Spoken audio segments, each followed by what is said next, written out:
Beginning, the soldier in the glass chamber. The first time Daniel Reyes saw her, she was standing inside a containment chamber made of reinforced transparent alloy, surrounded by armed guards who looked far more afraid of her than she did of them. She wasn't chained. She didn't need to be. 2 months earlier, her warship had appeared in Earth's orbit without warning. It hadn't fired on any satellites. It hadn't issued threats. It had simply hovered there, massive, crescent-shaped, swallowing starlight. Then it descended. Global defense forces had mobilized instantly. Fighter jets, naval blockades, missile locks. The alien vessel ignored them all. It landed in the Nevada desert like a queen lowering herself onto a throne. And she walked out alone. Daniel had been deployed as part of the linguistic and psychological assessment team. Former military intelligence. Calm under pressure. Good at reading people. At least human people. The alien woman stood nearly 6.5 feet tall. Her skin shimmered like polished obsidian laced with faint silver lines that pulsed softly under the surface. Her eyes were a deep iridescent blue, reflective, layered, almost crystalline. Her armor was not metal but something organic, molded to her body in elegant, curved patterns. She did not look fragile. She looked carved. When Daniel entered the observation room for the first time, she turned toward him instantly, not because he made noise, because she felt him. The air between them seemed to tighten. "Subject designation?" he asked through the intercom. "Unknown," the scientist beside him whispered. "She refuses to give a name." Inside the chamber she spoke, not through her mouth at first, but through a vibration in the air. "I will speak only to the one who does not tremble." Daniel blinked. The scientists froze. Slowly he stepped toward the door. "Open it." "Captain, that's not protocol." "She asked for me." After a long hesitation, the chamber door hissed open. Daniel stepped inside. The guards outside tensed. Close, she was even more imposing. Her presence felt gravitational.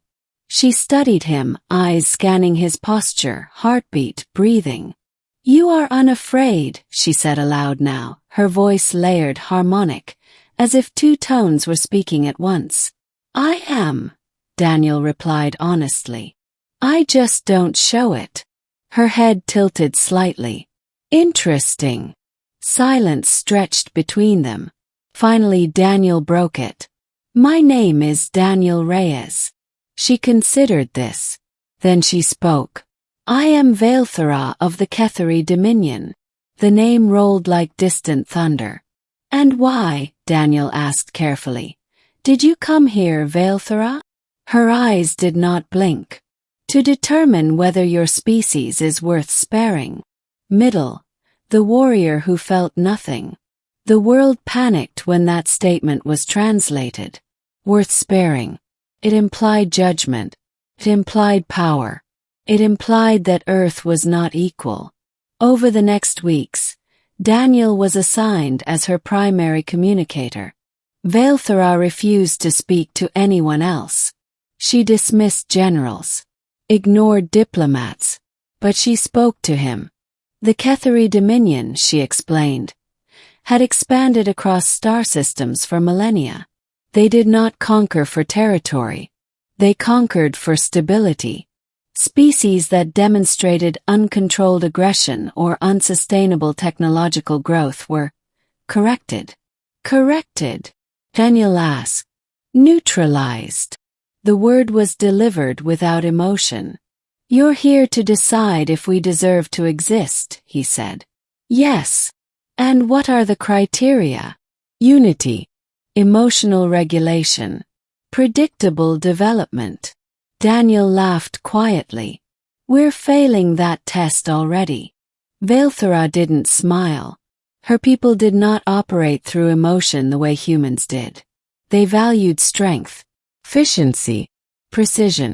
Beauty, as humans understood it, did not exist in her culture.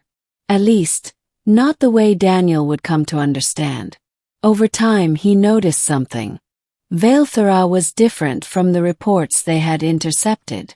She was younger than most Kethari commanders. Her armor bore marks of rank, but also of exile. "You're not just here to judge us," Daniel said one evening during a private session. Her gaze sharpened. "Clarify. You're proving something." Silence. Finally she spoke. "I argued against immediate eradication." Daniel's heart skipped. "They wanted to wipe us out." "Yes. And you stopped them. For now." "Why?" Her answer came slower this time. "I detected irregularities in your species. Compassion in conflict zones. Self-sacrifice without strategic advantage. Artistic creation despite scarcity." Daniel smirked faintly. "So we're weird." "You are inefficient," she corrected. "Same thing." For the first time, something shifted in her expression. Not quite amusement, but curiosity. The moment that changed everything. It happened on the 23rd day. Daniel had been reviewing human cultural archives with her. Music, paintings, poetry. Vailthara found them perplexing. "You create symbols of form without tactical purpose," she said, examining a Renaissance sculpture. "It's called art. It serves no survival function. It serves emotional function. Emotion is volatile. Emotion is alive." She studied him. Daniel realized something then. No one had ever spoken to her like this before. Not as a weapon. Not as a threat. Not as a judge. Just as a person. Later that evening, the lights in the chamber dimmed to simulate nighttime. Vailthara stood near the transparent wall, staring at the desert horizon where the sun had just set in a blaze of gold and violet. The colors reflected faintly along the silver lines beneath her skin. Daniel stood beside her. "You know," he said quietly, "in that light, you look beautiful." The words slipped out naturally. He didn't plan them. He didn't analyze them. He just said what he saw. Vailthara froze. The air shifted. Her pulse lines flickered erratically beneath her skin. Daniel frowned. "Did I say something wrong?" She turned toward him slowly. "Repeat."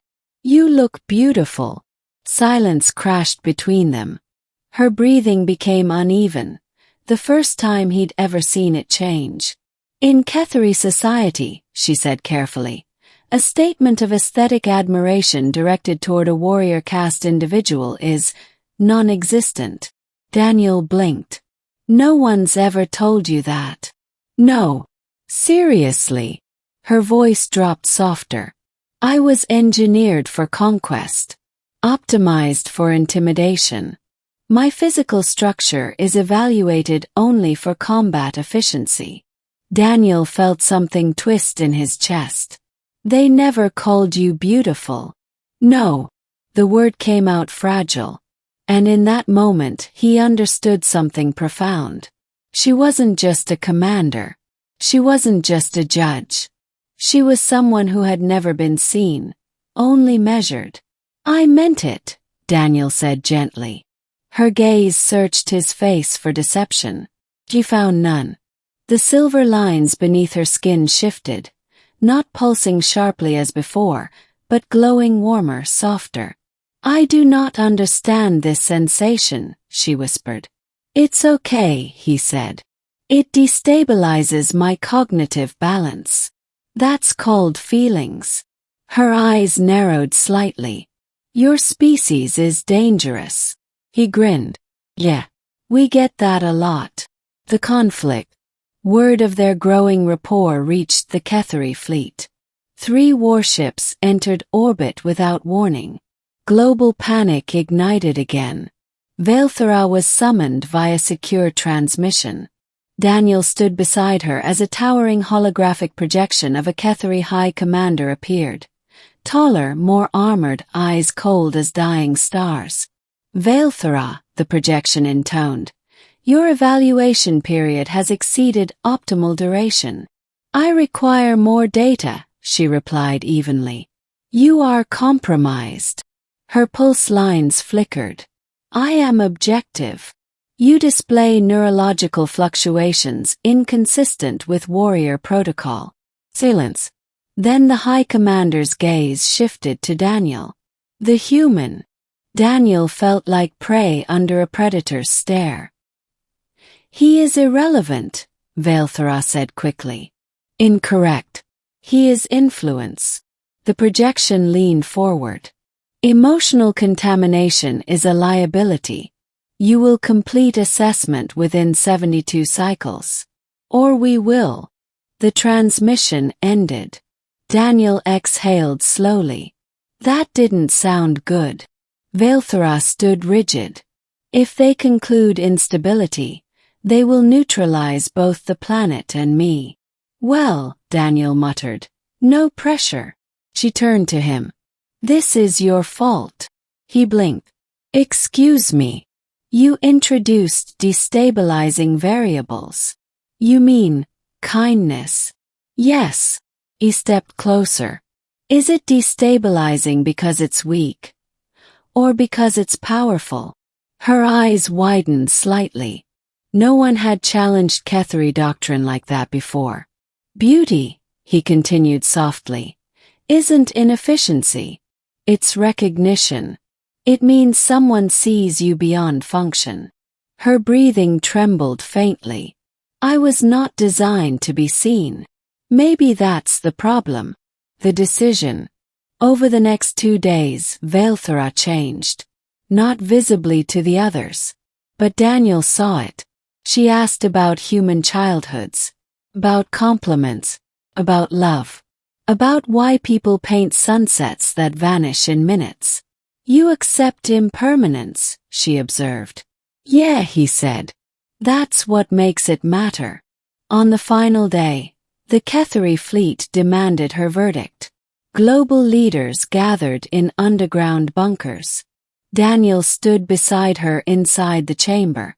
The holographic High Commander appeared again. State your conclusion. Vailthara looked at Daniel, then at the live feeds of Earth. Cities, forests, oceans. I conclude, she said steadily, that humanity is unstable. A chill swept the room. But instability, she continued, is not synonymous with destruction. The High Commander's eyes narrowed. Clarify. They possess emotional variance that generates rapid ethical evolution. Their unpredictability is balanced by adaptive compassion. Daniel felt his pulse pounding. They are inefficient, she said. But they are beautiful. The word echoed. The chamber fell silent. You adopt human descriptors, the commander said coldly. Yes. You are compromised. I am evolved. The warships in orbit powered weapons. Daniel grabbed her arm instinctively.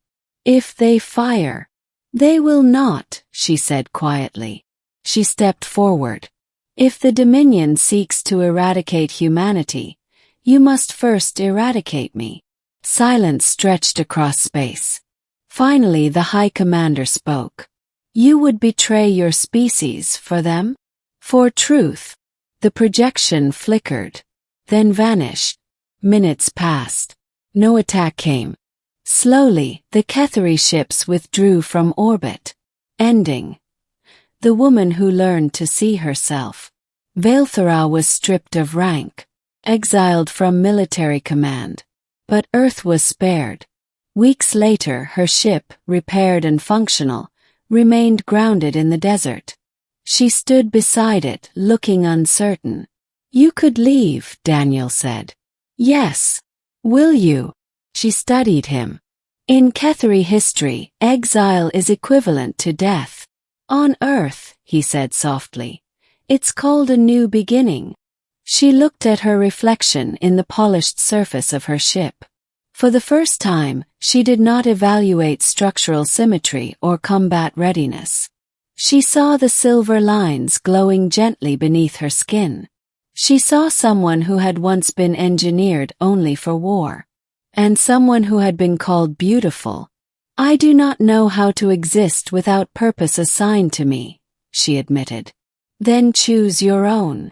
She turned to him. "And if I fail?" He smiled. "Welcome to being human." A faint, unfamiliar curve touched her lips. Not a tactical expression. Not intimidation. Something else. She powered down the ship. Years later, humanity would join the greater galactic community. Not through conquest, but through alliance. And when historians asked what shifted the Dominion's stance, the answer was surprisingly simple. A warrior engineered for destruction had been told she was beautiful. And for the first time she believed she could be more than a weapon. On quiet evenings, Vaelthera would stand beneath Earth's sunsets, silver lines glowing softly, and remember the moment that destabilized her entire world. 3 small words. "You are beautiful." And in learning to see herself differently, she changed the fate of 2 civilizations.